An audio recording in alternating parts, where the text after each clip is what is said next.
Allahumma salli wa sallim wa barik alaihi. Assalamualaikum warahmatullahi wabarakatuh. A'udzu billahi minasyaitonir rajim. Bismillahirrahmanirrahim. Alhamdulillahirabbil alamin wassalatu wassalamu ala sayyidina wa habibina wa syafi'ina wa maulana Muhammadin sallallahu alaihi wasallama wa ala alihi wa ashabihi ajma'in. Rabbi syrah li sadri wa yassir li amri wahlul 'uqdatam min lisani yafqahu qawli. Allahumma iftah lana futuhal 'arifin wansur 'alaina min khazaini bi rahmatika ya arhamar rahimin. Segala puja dan puji syukur kita panjatkan kehadirat Allah Subhanahu wa taala yang senantiasa memberikan kita limpahan rahmat, karunia serta nikmat-Nya, sehingga syukur alhamdulillah pagi hari yang berbahagia ini kita bisa berkumpul di tempat yang mulia dan penuh berkah. Diawali dengan salat subuh berjamaah, dilanjutkan dengan thalabul ilmi. Mudah-mudahan aktivitas amal ibadah kita dicatat oleh Allah Subhanahu wa taala sebagai amal soleh. Ilmu yang kita kaji, yang sudah kita pelajari, mudah-mudahan menjadi ilmu yang berkah, manfaat dunia sampai akhirat. Ilmu yang bukan cuma sekedar tahu, tapi bisa berbuah amal soleh dan kebaikannya. Salawat serta salam semoga senantiasa terlimpah curah kepada junjungan kita, suri tauladan kita, Nabi Muhammad sallallahu alaihi wasallam, kepada keluarganya, para sahabatnya, dan kepada para pengikutnya. Mudah-mudahan kita yang hadir di sini termasuk umatnya yang senantiasa menghidupkan sunnah-sunnahnya dan kelak mendapatkan syafaatul uzma. Amin ya rabbal alamin. Bapak Ibu yang dirahmati Allah Subhanahu wa taala, melanjutkan dari kajian kita yang sebelumnya ini. Masih ingat Pak sampai bab apa kita? Kalau nggak salah berarti benar ya. Bab ke-6, fi afatil ilmi wa bayani alamati ulama'il akhirah wal ulama'is su. Babnya masih tentang penjelasan penyakit-penyakit ilmu dan penjelasan tentang ciri ulama akhirat dan ulama yang jelek, ulama su gitu ya. Nah, kita sudah sampai kepada sebuah cerita ini yang diriwayatkan dari Hatim al-Asam, muridnya Imam Syakik al-Balkhi radhiyallahu anhuma. Semoga Allah meridhai keduanya. Annahu qala lahu Syakik, bahwasanya Imam Syakik pernah bertanya Pak, kepada Imam Hatim al-Asam, mundu kam sahibtani, wahai Hatim, sudah berapa lama kamu ngikut saya, nemenin saya udah berapa lama, begitu kira-kira.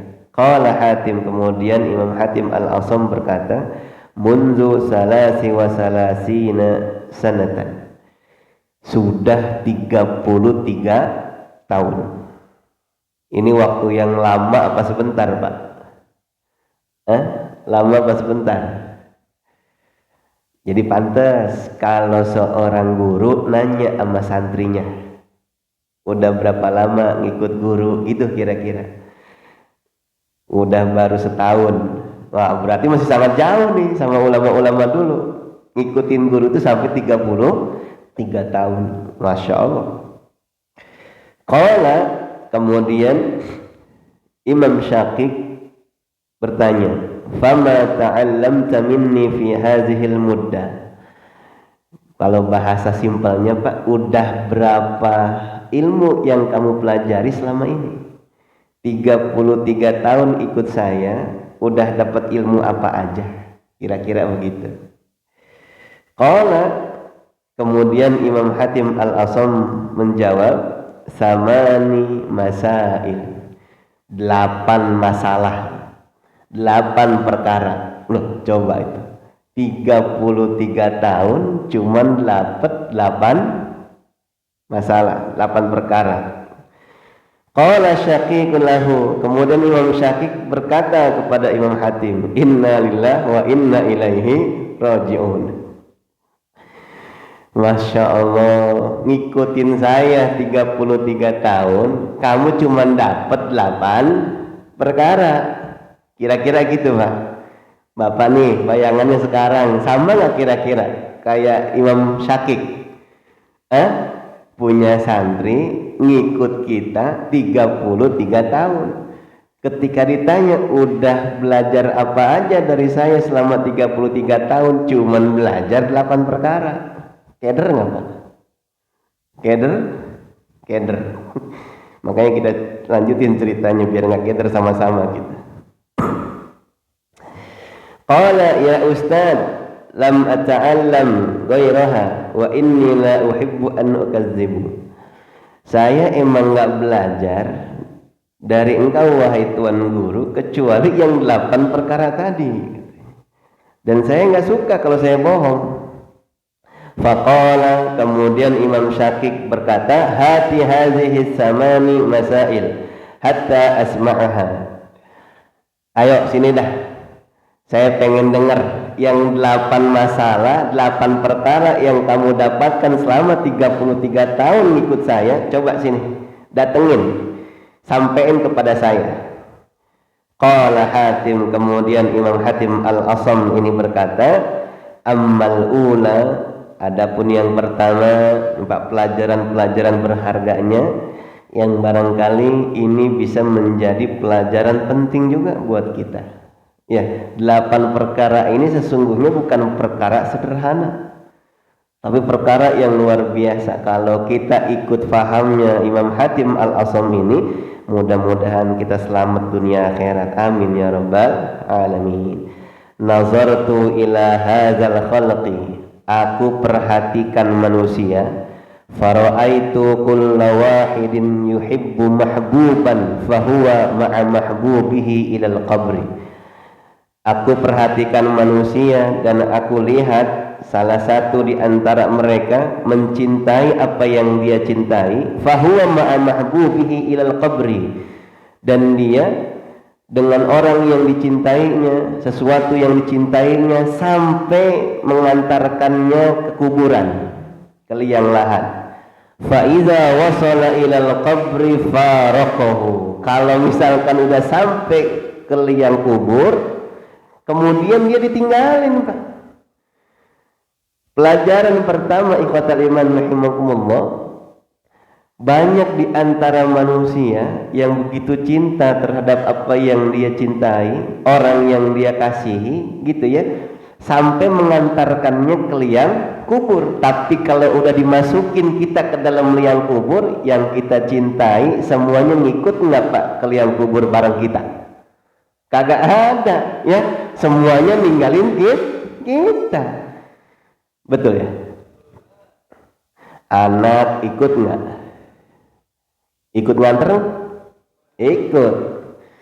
Ikut nguburin Pak? Semangat banget jangan-jangan dia, ya, wah dikuburin, diinjekin tanahnya. Kalau anak yang kakak soleh mah dalam hatinya bilang, kenapa nggak dari kemarin kong lu mati, biar cepet dapat warisan saya. Betul ya? Coba itu istri ngikut, yang konon katanya ketika ditanya cinta nggak sama suami Bu, cintanya setengah hidup. Waduh, setengah mati kan berarti setengah hidup, betul ya, saking cintanya sama suami. Harta ngikut Pak, nganterin kita ngikut, betul ya. Itu yang kalau misalkan membawa kendaraan yang barangkali tempat pemakaman umum jauh, pakai motor, pakai mobil, pakai ambulan, gitu ya, ngikut nganterin kita tuh sampai ke dalam kuburan. Udah dimasukin kita ke dalam kubur, kata Imam Hatim, semuanya balik lagi, nggak ada yang nemenin kita. Faja'altul hasanati mahbubi, ketika aku melihat seperti itu, kata Imam Hatim Al-Asam, maka aku jadikan kebaikan itu adalah orang yang terkasih bagiku. Karena yang terkasih di dunia, Pak, anak, istri, harta, pangkat, dan jabatan cuman nganterin kita sampai liang kubur. Sedangkan yang nemenin kita nanti dalam kubur adalah kebaikan yang pernah kita lakukan selama hidup di alam dunia. Fa idza dakhaltul qabra dakhala mahbubi ma'ahu. Ketika saya memasuki liang kubur, ya, maka masuklah tadi tuh kebaikan-kebaikan ikut sama saya, masuk juga ke dalam kuburan. Sedangkan yang lain balik lagi pulang. Jadi pelajaran pertama, berharga enggak? Kita kan sering menyaksikan banyak orang tuh. Siapa coba yang nggak cinta sama anak, istri dan harta? Karena emang itu adalah perhiasan dunia. Kita udah sering bahas gitu ya. Guru-guru kita sering ngingetin perhiasan dunia kan dalam surah Ali Imran Allah bilang tuh zuyyina lin-nasi hubbus syahawat minan nisa'i wal banina wal qanatiril muqantarati minaz zahabi wal fiddati wal khailil musawwamati wal an'ami wal haras dzalika mata'ul hayatid dunya wallahu indahu husnul ma'ab. Setiap kita senang kalau melihat perkara-perkara yang tadi. Bapak-bapak ngelihat perempuan seneng nggak Pak? Jangan tanya, kelihatan dari wajahnya. Yang belum nikah aja pengen nikah, apalagi yang udah. Terbalik apa pertanyaannya? Nyatanya yang udah malah pengen nambah, betul ya? Iya. Wah, ada yang protes di belakang.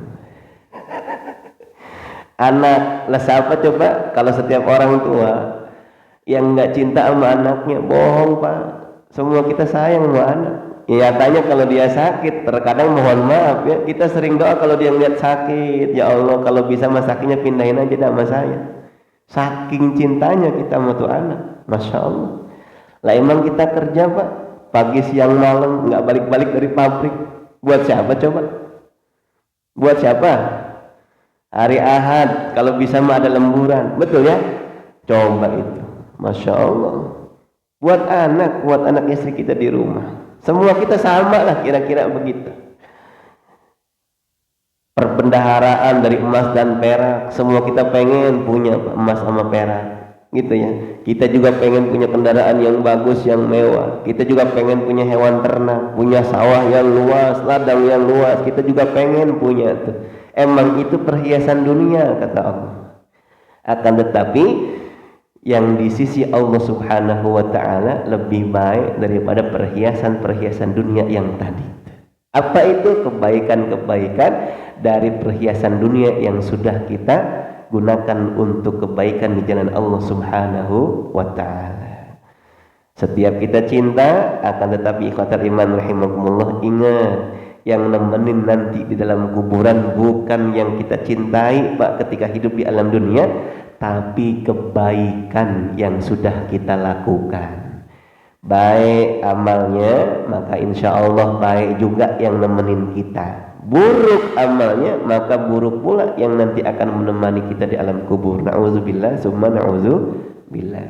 Jadi sekarang milih mana? Milih kebaikan apa milih yang tadi? Halo? Rada bingung milihnya. Milih dua-duanya, nggak gitu ya? Milih dua-duanya.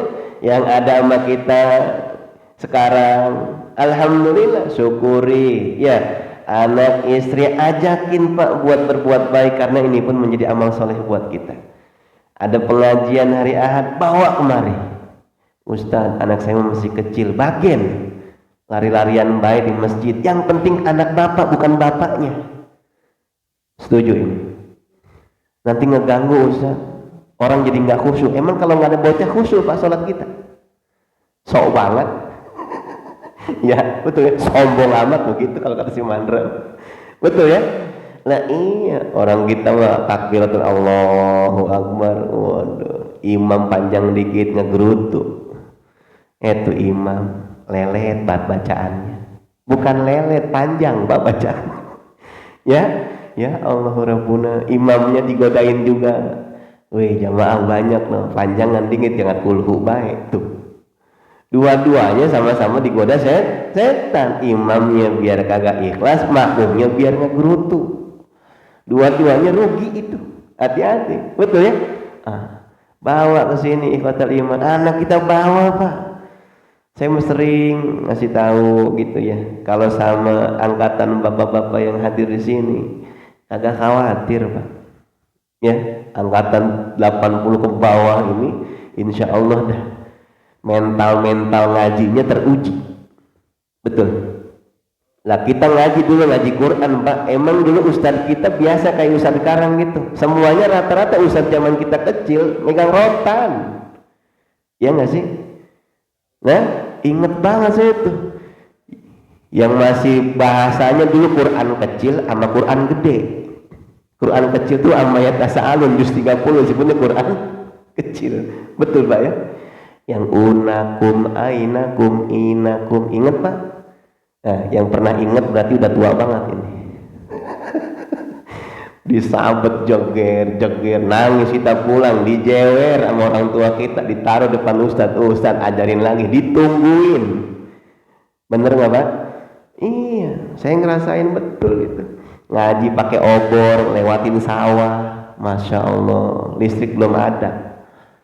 Coba zaman sekarang listrik udah ada, pada ngaji bocah sore. Ayo, orang sini mah insya Allah kagak sama rupanya. Nih kota iman. Jangan cuma kita Pak yang pengen soleh, gitu ya. Ajak keluarga kita nih biar soleh juga. Kita alhamdulillah udah ngaji, banyak ilmu barangkali. Kita kadang punya grup sekarang nih, WA, sampaikan nasihat meskipun barangkali cuma dibaca sama orang lain. Perkara dia nanti tersentuh hatinya, berubah perilakunya, itu bukan urusan kita. Urusan kita menyampaikan nasihat kepada keluarga kita, karena ini bagian daripada tugas kita. Jangan sungkan Pak. Ayo ada pengajian Ahad pagi, bukan niat pengen riak seolah-olah kita dilihat oleh orang ahli ngaji, bukan, tapi ngajak. Urusan ajakan kita disambut sama orang, ditolak sama orang, bukan urusan kita. Udah ngajak aja pasti udah dapat pahala, selesai. Nyatanya alhamdulillah kalau kita sering ajak, minimal nanti ketika kita udah nggak ada nih Pak, diingat sama orang. Ya Allah, cuman ada Pak Haji nih yang kalau lewat rumah saya ngajakin dan ngingetin saya untuk datang ke masjid, ngingetin saya untuk hadir di majelis ilmu. Sekarang orangnya udah nggak ada. Panggilan dan seruannya yang penuh dengan kelembutan, wajahnya penuh dengan ketulusan, udah nggak lagi saya lihat. Nih Pak, kenangan baik tentang diri kita yang dikenang oleh orang lain ketika kita nggak ada, ini jadi doa buat kita. Pengen nggak begitu? Kitanya udah meninggal dunia, tapi amal solehnya terus ngalir. Pengen? Ayo, jangan kalah sama guru-guru kita. Guru-guru kita udah ngajar, kita pun ajarkan apa yang kita dapat dari guru kita kepada orang-orang di sekeliling kita, insya Allah. Jadi yang pertama tuh ya, Imam Hatim Al-Asam merhatiin manusia, begitu cinta terhadap orang-orang yang terkasih, begitu cinta terhadap apa yang dimilikinya, semuanya nganterin dia ketika dia mati sampai ke kuburan. Udah sampai kuburan kemudian dia ditinggalkan sendirian. Yang menemani dia dalam kuburannya adalah kebaikan-kebaikan selama hidupnya. Yang kedua, nazartu fi qaulillahi azza wa jalla, aku perhatikan pada firman Allah subhanahu wa ta'ala, wa amma man khafa maqama rabbih wa nahan nafsa 'anil hawa fa innal jannata hiyal ma'wa.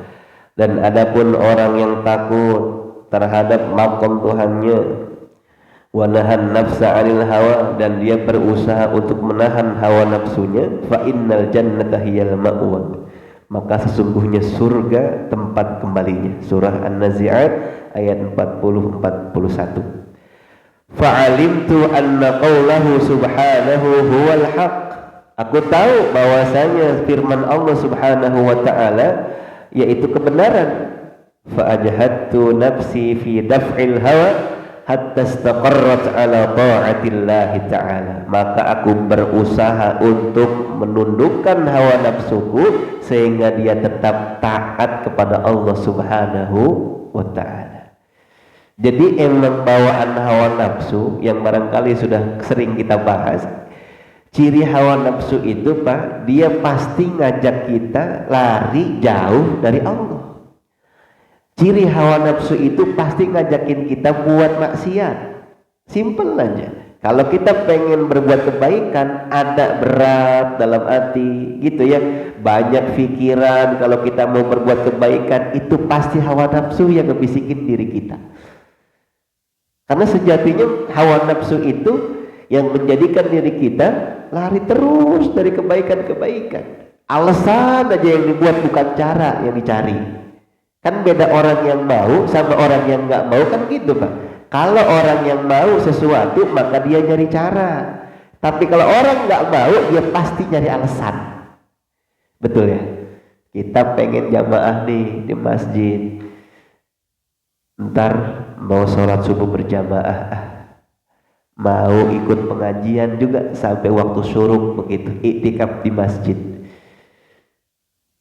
Dari malam kita udah mulai setting Pak, jam 4 alarm harus bunyi.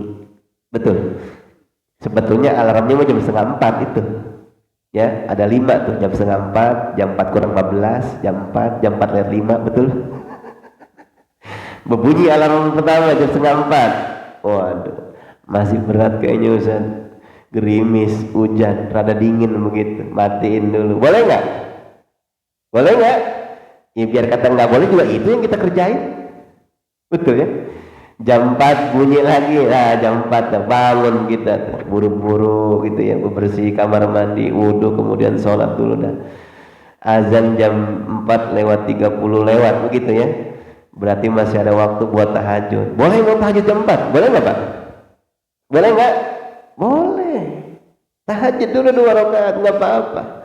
Tahajud dulu 2 rakaat. Tuh lihat, mau melakukan satu kebaikan, pengen hadir di majelis ilmu, udah kebaikannya banyak tuh Pak. Masang alarmnya udah pahala, berbunyi bangun pertama udah pahala, kita niatin lagi soalnya. Betul ya? Bangun kita kemudian membersih pahala, sholat kita pahala lagi, ditutup sholat tahajud kita mau witir, datang kita ke masjid kucluk sebelum azan pahala lagi, tunggu tengok nggak ada orang kita sholawatan pahala lagi. Betul ini? Tuh lihat, Masya Allah. Kalau kita ngomongin nafsu Pak, kalau kita ngomongin nafsu, pagi ini kita hadir di majelis ilmu nih pengennya. Ayo, habis sholat subuh, begini, free gitu ya, nggak ada kerjaan, libur kantor, kerjaan kita libur, enaknya ngapain coba pagi-pagi? Wes, orang sini mah sebetulnya insya Allah jawabannya pasti ngaji, betul ya? Iya, pasti tuh. Orang sini, saya nanyanya salah, harusnya bukan sama orang sini, betul ya? Orang sini mah jawabannya sama, ngaji, Ustaz, cakep. Nyatanya emang pagi ini pada hadir di majelis ilmu, betul? Luar biasa nih ikhwatal iman. Kalau kita ngomongin hawa nafsu Pak, Masya Allah, sholat, mohon maaf, pengennya cepet, nafsu tuh. Tilawah Quran pengennya sebentar, sedekah pengennya sedikit, ya nggak sih? Tahajud pengennya sebentar gitu ya.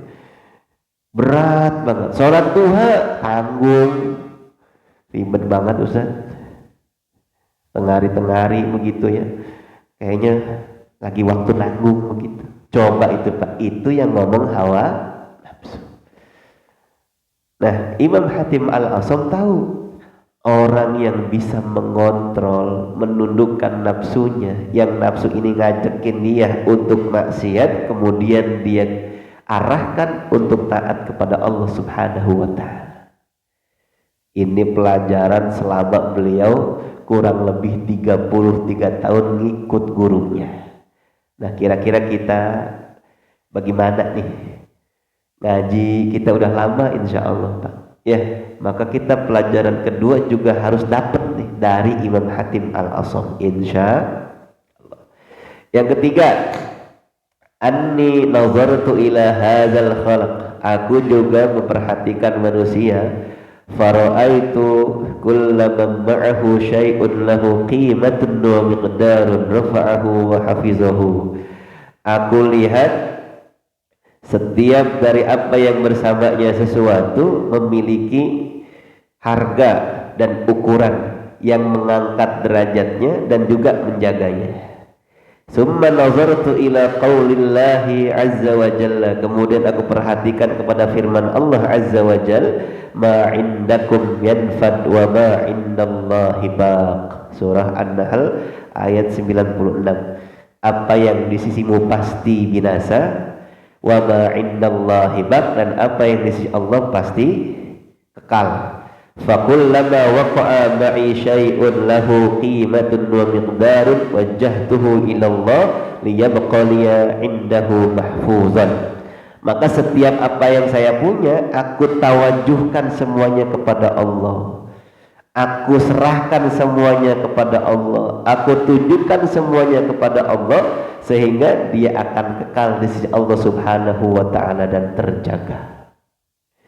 Contoh nih Pak, harta yang kita sedekahkan, ketika harta itu disedekahkan kan dia bicara. Betul ya? Harta yang kita sedekahkan dia bicara. Apa yang dia bicarain? Satu, kata dia, kuntu shogiratan fakabbartani. Dulu saya ini kecil, kemudian engkau menjadikan saya besar. Harta yang kita kasih ke orang Pak, jujur, banyakkan yang kita kasih atau yang kita simpen? Halo? Halo? Banyakkan yang kita kasih, apa yang kita pegang, yang kita simpen? Nah, yang kita kasih mohon maaf barangkali jumlahnya kecil, ya. Tapi kata harta ini, karena harta ini sudah disedekahkan di jalan Allah, udah kita kasih nih di jalan Allah, maka dia akan menjadi besar.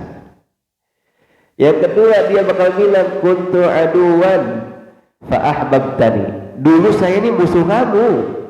Harta ini musuh kita Pak. Kenapa emang banyak orang yang gara-gara harta kemudian lupa sama Allah? Banyak juga orang yang gara-gara harta gitu ya, kemudian dia meninggalkan syariat Allah. Apapun dilakukan untuk mendapatkan harta, yang penting sampai kepada tujuan dan targetnya. Masalah halal haram prosesnya udah nggak penting lagi jalannya, sikat aja udah. Makanya jangan heran ya, orang yang udah tertipu daya sama godaan setan lewat harta, hartanya udah berlimpah ruah. Kita lihat dalam pandangan manusia biasa dia kaya luar biasa, tapi tetap ngerasa kurang Pak. Banyak gak yang begitu? Koruptor yang korupsinya sampai triliunan, itu di rumahnya punya duit kira-kira berapa duit Pak? Sama kayak kita. Kayaknya kagak. Betul ya? Jabatannya tinggi, menteri, betul. Sekali korupsi triliunan, Masya Allah. Kita melihat angka triliunan aja bingung ngitung nolnya. Ngitung nolnya aja kita capek Pak, apalagi ngitung duit benerannya. Coba itu. Betul? Coba. Apa dia kurang? Dengan jabatannya yang tinggi, hartanya kurang gitu? Tidak. Lalu apa yang menjadikan dia tetap maling Pak? Tetap ngerampok begitu? Karena harta itu memang dijadikan oleh setan sebagai musuh kepada manusia, yang melenakan manusia dari mengingat Allah Subhanahu wa ta'ala. Halo? Halo? Barangkali kita ingatkan ini sebagai contoh, contoh aja ini mah ya. Kalau kita misalkan ngambil duit 1 miliar nih, kita bawa ke rumah, kita hitung lagi tuh. Lagi pas di tengah ngitung, kebelet kita pengen buang air.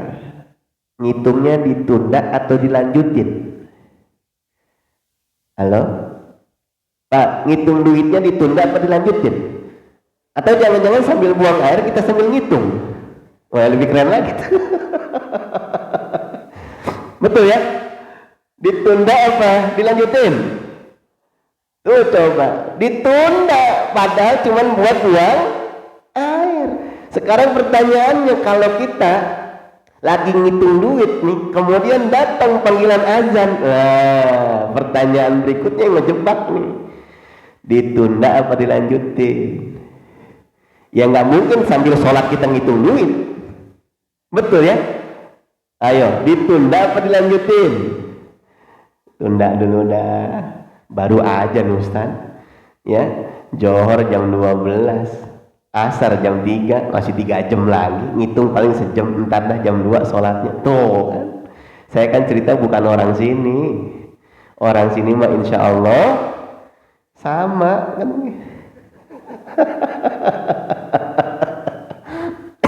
Lagi seru banget gitu duit Pak, mohon maaf dijeda dulu kalau kita pengen buang air. Gila dipanggil azan, Padahal yang manggil hakikatnya adalah yang ngasih duit yang lagi kita hitung, kita entar-entarin tuh. Biasanya manusia kebanyakan begitu. Itulah kenapa harta yang sudah disedekahkan oleh kita di jalan Allah bilang, aku ini dulu musuhmu yang senantiasa berusaha aku jadikan kalian lupa kepada Allah, sekarang engkau jadikan aku kekasihmu. Tuh ya, mudah-mudahan begitu harta kita, amin ya rabbal. Ya, mudah-mudahan kita satu saat diuji sama yang begitu ya. Lagi ngitung 1 miliar kemudian azan, amin ya rabbal. Aminin aja dulu Pak, berarti kan kita lagi ngitung duit itu. Ya, amin ya rabbal. Aminnya yang serius, jangan cengar-cengir dong. Ya. Kapan berulat, urusan kapannya urusan Allah begitu ya. Aminin aja dulu. Yang ketiga, kunta harisi wal ana sirtu harisatan. Dulu kata harta nih yang udah kita sedekahin Pak, engkau nih ngejagain saya. Sebelum engkau sedekahkan aku nih engkau jaga manusia. Betul Pak? Kita jagain, motor kita elapin, ya, mobil kita cuciin, kita servis, wah luar biasa. Dan dikasih pernak-pernik, rumah kita dandanin, kita cat biar bagus semuanya. Dijagain sama kita tuh harta. Sekarang karena engkau telah menyedekahkan aku di jalan Allah Subhanahu wa Ta'ala, apa kata nih harta Pak? Sekarang aku gantian yang akan menjagamu. Jadi harta kita yang bakal ngejagain kita nanti Pak dari siksa kubur, dari api neraka. Apa tuh harta kita yang sudah kita sedekahkan di jalan Allah Subhanahu wa Ta'ala? Yang keempat, dia bakalan bilang, kuntu faniyatan fa abqaitani. Dulu saya ini fana, saya ini bakalan binasa, kemudian engkau sedekahkan aku dan aku menjadi kekal karenanya. Kita nih hidup di alam dunia, harta kita banyak, bakalan habis dan bakalan hilang nggak Pak? Kan cuma 2 taruhannya kalau kita masalah harta dunia. Ya, kalau enggak harta tuh habis, kita yang bakalan meninggalkannya. Cuma gitu doang. Kalau enggak habis, kita yang bakal ninggalin harta. Selesai. Nah, yang bakalan kekal itu adalah harta yang sudah kita nafkahkan di jalan Allah Subhanahu wa Ta'ala. Yang di kantong kita aja belum tentu jadi rezeki kita. Punya duit 15.000 ya, mau berangkat ke kantor misalkan, ke pabrik, perusahaan, ke bawa motor, nginjek paku, kempes tuh bantal. Itu berarti harta di kantong kita punya sampah. Coba itu dikasih temen habis ngaji bala-bala sama cabenya cuma 1, bala-balanya rada gede, biar rada pedes kan biasanya cabai dulu kita makan, betul Pak? Betul? Kecuali cabenya banyak dah. Ini bukan kode ya, bukan, takutnya dianggap kode PDKM gitu ya. Huha gila, kita mau makan bala-bala kesenggol temen jatuh, coba itu. Yang jadi rezeki kita yang mana berarti? Cabai sama pedesnya, betul ya, bala-balanya mah jatuh, bukan rezeki kita. Lalu udah yang mau disuapin ke kita mah belum tentu jadi rezeki kita. Masya Allah. Nah makanya ikhwatal iman rahimakumullah, harta ini bilang, engkau menjadikan aku nih kekal karena engkau menyedekahkan aku di jalan Allah Subhanahu wa Ta'ala. Adapun yang belum disedekahkan itu pasti menjadi fana, itu pasti hancur dan binasa, ataupun engkau pasti akan meninggalkannya. Tuh.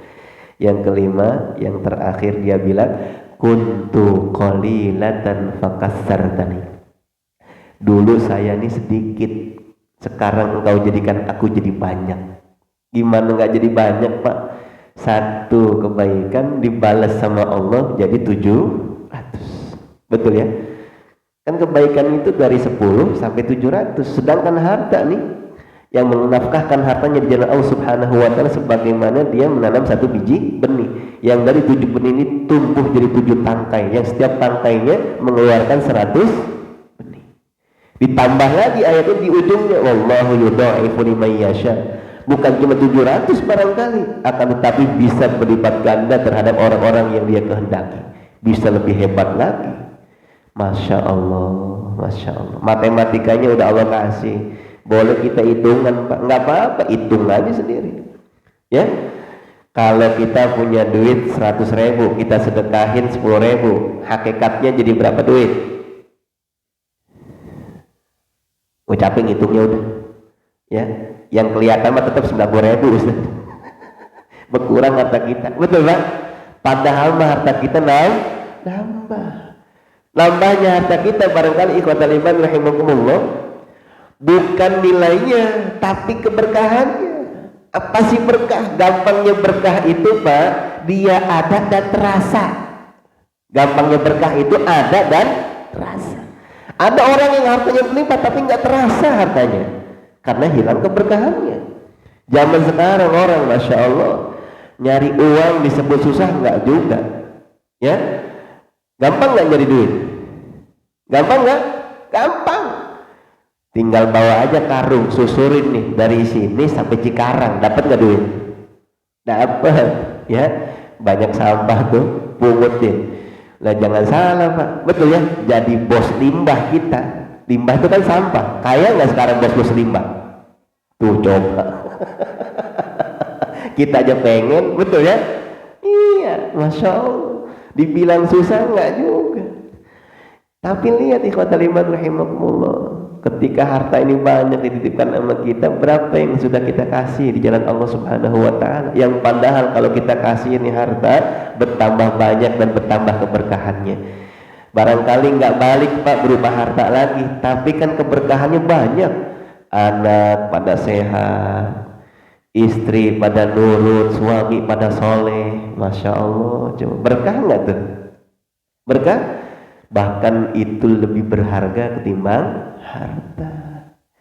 Kalau kita ada yang jualan Pak tentang solehnya anak, saya yakin kita bakalan berani nuker dunia yang kita punya buat beli kesolehan anak kita. Betul nggak kira-kira? Kalau ada yang jualan tuh, ya, kalau ada jualan soleh begitu ya, udah pasti soleh anak kita. Kalau kita beli, kita bakalan ganti tuh harta kita, dunia kita untuk membeli kesolehan anak kita. Nyatanya kan nggak begitu caranya. Usaha kita harus lebih ekstra, Masya Allah. Terkadang kita harus menahan tangis Pak. Anak kita pada mondok gitu ya, bukan membuang kamu nak, tapi ayah berharap, ibunda berharap kamu nanti mendapatkan pondasi yang kuat. Ketika nanti sudah besar, nanti kamu punya pondasi agama yang cukup untuk menjalin kehidupan. Nah, ayah ibu tidak berharap banyak sama kamu, betul Pak? Yang penting ketika ayah nanti mati, ibu kamu mati, ini kamu yang akan mentalkinkan ayah, kamu yang bakalan mendoakan kami ini nanti di alam kubur. Kami berharap kau menjadi para penghafal Quran. Kami bangga betul kalau ketika kalian menghafal Quran ini. Ya, maka kamu akan nanti dimuliakan oleh Allah Subhanahu wa taala di antara orang tua yang lainnya. Kami akan dipakaikan mahkota kebesaran yang tidak pernah Allah berikan di alam dunia kepada siapapun. Kami akan dipakaikan jubah kebesaran yang tidak dipakaikan kepada manusia manapun kecuali mereka yang memiliki anak keturunan yang para penghafal Quran. Waduh, simpel nggak Pak? Betul ya? Jutaan nggak penting. Kita datang aja nih Pak, pulang kerja capek, disapa sama anak kita, ayah alhamdulillah udah pulang, ayah mau nggak dengerin saya pengen baca surat An-Naba. Masya Allah, itu kira-kira Pak capeknya kita hilang nggak? Hilang nggak? Seketika hilang gitu, dibaca sama dia dengan lisannya yang barangkali masih cadel gitu. Ya, Bismillahirrahmanirrahim. Amma yatasaalun. Masya Allah, ngangguk kita. Anak kita kemana bacanya tetap ngangguk kita. Ya, orang kita belum hafal. Tapi senang nggak kita Pak? Senang, Masya Allah, Masya Allah. Nih ikhwatal iman. Ya. Harta itu yang paling penting adalah berkahnya, ya, bukan cuma banyaknya. Kita berharap banyak, namun juga penuh keberkahan. Amin ya rabbal alamin. Tuh, punya kendaraan bagus, nggak sombong Pak kalau berkah mah. Itu kendaraan bagus, kita berani ngajak orang naik kendaraan kita.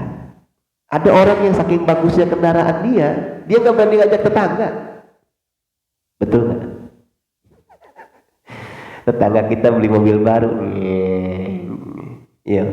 Dari sekian banyak tetangga punya mobil baru, berapa tetangga yang ngajakin kita jalan-jalan pakai mobil baru? Halo? Halo? Jangan-jangan kita tetangga yang beli baru kemarin itu. Kita juga nggak pernah ngajak orang, betul ya? Iya, ya Allah, mudah-mudahan nih kota iman. Ini nyata Pak. Romannya sayang banget kalau kita pakai buat datang ke tempat ngaji. Romannya sayang kalau kita pakai buat silaturahmi. Padahal kita punya kendaraan itu sejatinya memudahkan kita untuk banyak beramal soleh. Ya, keluarga yang tadinya jauh barangkali bisa jadi dekat tuh. Nggak penting lagi hujan panas, kita bisa pergi datengin saudara kita, longokin saudara kita yang barangkali udah lama kita nggak temuin. Tuh begitu. Harta banyak kita nggak bakal jadi pelit kayak Korun. Coba itu Pak, itu harta yang penuh berkah, gampang dipakai buat ibadah. Rumah yang segitu gede, enak Pak kita pakai buat ibadah. Sholat tahajudnya tetap terjaga, betul ya? Tidur kita barangkali pakai AC, kasurnya empuk, tapi sholat subuhnya nggak pernah ketinggalan di masjid. Kayak orang sini, iya, amin ya Rabbal. Tiap malam Jumat adain pengajian, betul Pak? Orang sini kan begitu, hobi banget ngaji. Pagi siang malam ngaji terus, subhanallah. Kelihatan dari wajah-wajahnya ini orang-orang saleh.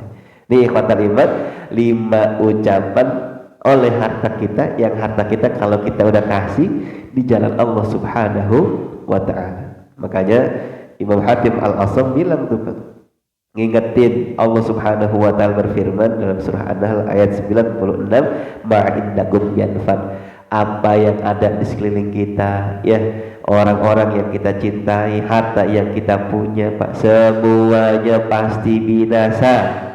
Apa yang nggak binasa? Wa ma indallahi baq. Yang udah kita kasih di jalan Allah Subhanahu wa ta'ala, itulah yang akan kekal abadi, yang bakalan nolongin kita nanti di hadapan Allah Subhanahu wa ta'ala. Lanjut ini.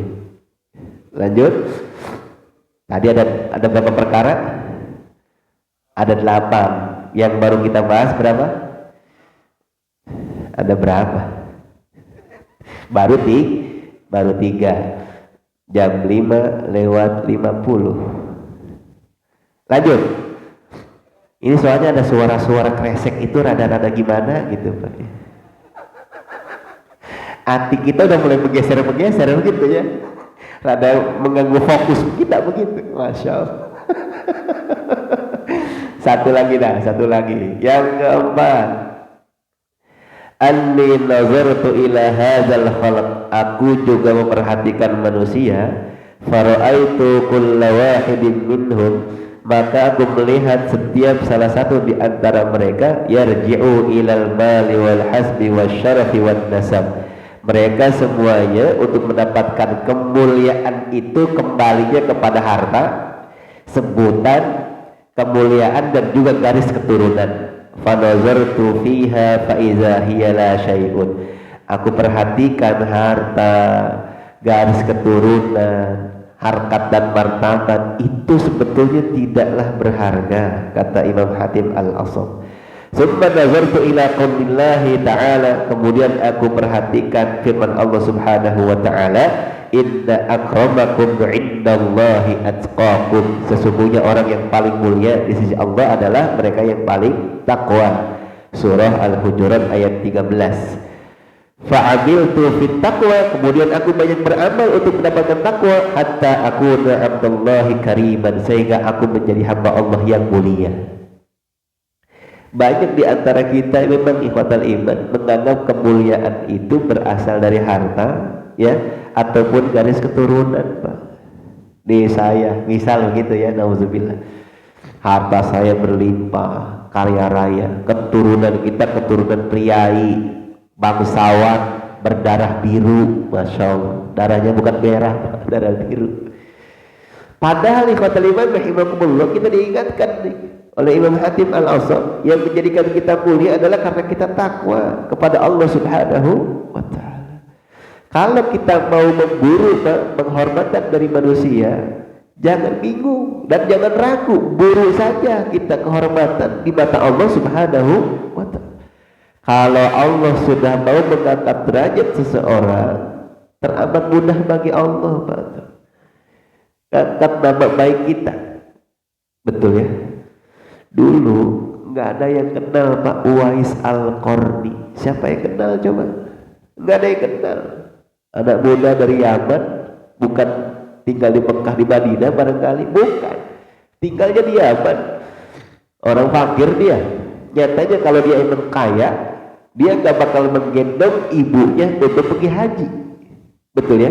Dia bakalan nyewa orang lain, nyewa unta barangkali, kendaraan yang paling mewah saat itu. Tapi tidak. Latihan tiap hari naik gunung, bawa-bawa batu coba. Naik turun gunung, dia latihan tuh untuk nanti kuat menggendong ibunya.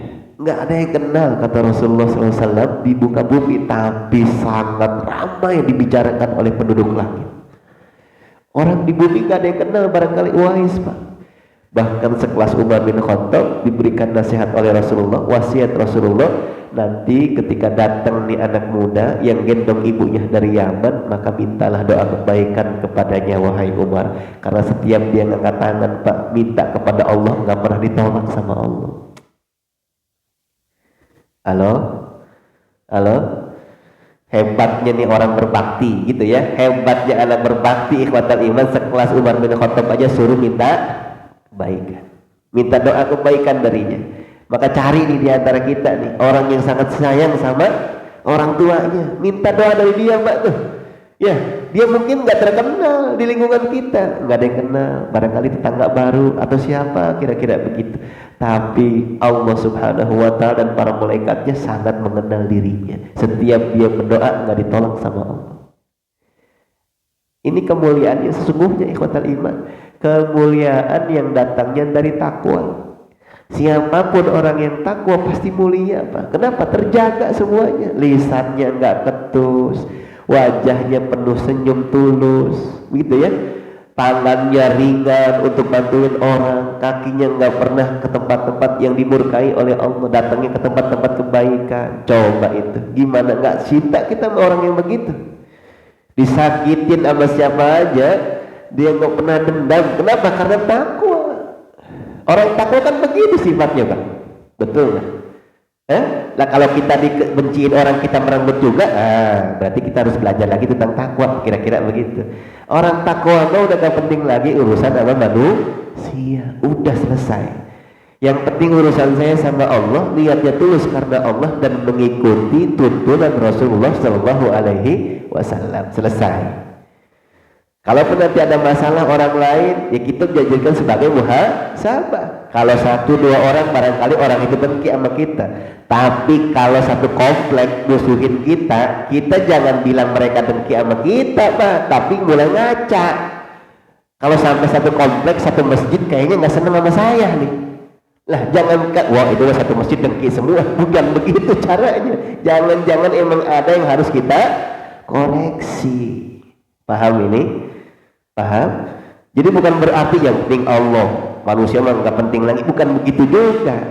Pahamnya salah.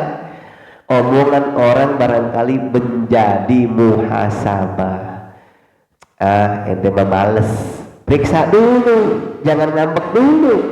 Jangan-jangan emang males saya. Gitu ya. Ente mah tengil. Nah, jangan-jangan emang tengil kita. Banyak tengil nih, Pak. Bukan cuma ucapan, dari cara jalan aja bisa tuh orang anggap kita tengil. Betul. Jalan begitu, nggak kenal orang. Kalau yang enak kan kita jalan, kita nyapain orang yang kita temuin. Betul Bapak? Sifat orang takwa tuh. Ketemu saudaranya, ngucapin salam, tangannya langsung sambut sah. Hadisnya ada, kita apal udah. Mamin muslimaini ya taqiyani fayatasafahani illa ghufira lahu ma qabla an yaftariqa. Tidaklah dua seorang muslim yang berjumpa kemudian berjabatan tangan, mereka keduanya diampuni oleh Allah sebelum mereka berpisah. Dipakai ini tuntunan Rasul. Makanya nggak bakal orang yang takwa mukanya cembetat-cembetut ketemu saudara. Ketemu saudara buka kayak dompet akhir bulan. Ditekuk baik, betul ya? Romanya Masya Allah. Orang mau nyapa kita jadi segen, ya salah tuh Pak. Karena orang beriman nggak bakalan menampilkan wajah yang penuh dengan kebencian. Wajahnya dipandang itu pasti mengingatkan dia kepada Allah Subhanahu wa Ta'ala. Insya orang sini nih kalau saya lihat Masya Allah wajahnya nih penuh ketulusan, ya wajah-wajah sayu karena ahli tahajud. Betul? Iya, sayu semua. Matanya sayu, ya dari tadi kedip. Muhasabah Pak, muhasabah, betul ya. Alhamdulillah. Enak Pak kalau orang beriman mah. Ya, melihat itu kita pasti senyum. Gampang nggak sih senyum Pak? Menurut ilmu kesehatan aja nih ikhwatal iman rahimakumullah. Kenapa orang yang ahli senyum tuh awet muda?